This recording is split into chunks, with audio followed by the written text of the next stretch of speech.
Hello everyone, welcome to my daily blog. কাল ছিল রথযাত্রা, তাই সুন্দর করে রেডি হয়ে নিলাম। এখন আমরা সবাই মিলে যাব রথ টানতে ফালাকাটা মহাকাল বাড়ি। অনেকেই যাচ্ছি, এটা হচ্ছে আমার বান্ধবীর মেয়ে। তারপর বেরিয়ে পড়লাম আমাদের গন্তব্যে যাওয়ার উদ্দেশ্যে। তারপর ঠিক টাইমে এসেছি, এর জন্য দেখা হয়ে গেল ট্রেনের সাথে। পৌঁছে গেলাম ফালাকাটা। রাস্তায় এখানে একটা রথ দেখে নিলাম, তারপর পৌঁছে গেলাম মহাকাল বাড়ি।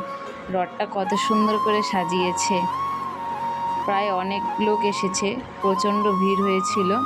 তারপরে এখানে ঠাকুর প্রণাম করে চলে আসলাম মহাদেবের দর্শন করতে। এখানে রাধা গোবিন্দের দর্শনও করে ফেললাম। তারপরে দেখলাম একটা দিদি ঠাকুরের মুখে হাত দিয়ে ছবি তুলছে, ভিডিও করছে। ঠাকুরের মুখে বা গায়ে হাত দিয়ে ছবি তুলতে হয় না। তারপরে আমরা এখানে প্রসাদের লাইনে দাঁড়িয়ে পড়লাম। আমার ভাই এখানে আমাদের আইসক্রিম খাওয়ালো। ভাই এখানে দাঁড়িয়ে থাকতে হাঁপিয়ে গেছে, তাই বসেছিল। এখানে আমাদের লাইনও শেষ হয়ে গেল। তারপর এখানে আমরা প্রসাদ পেয়ে গেলাম। আজকে ফার্স্ট আমার থালা এত সুন্দর পরিষ্কার হয়ে গেছে।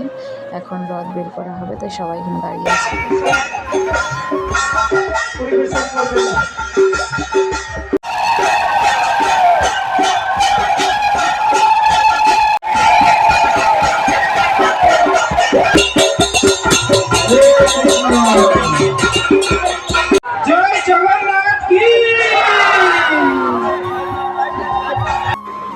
এখন আমরা রাস্তায় গিয়ে দাঁড়িয়ে থাকবো। প্রায় অনেক লোকই এসেছে, খুব ভিড় হয়েছিল রাস্তায়। সকলেই রথের দড়ি টানতে এসেছে। তারপর রথ বেরিয়ে পড়লো। এখানে আমরা প্রসাদ পেয়ে গেলাম। এখন আমরা রথের সাথে রাস্তায় যাব।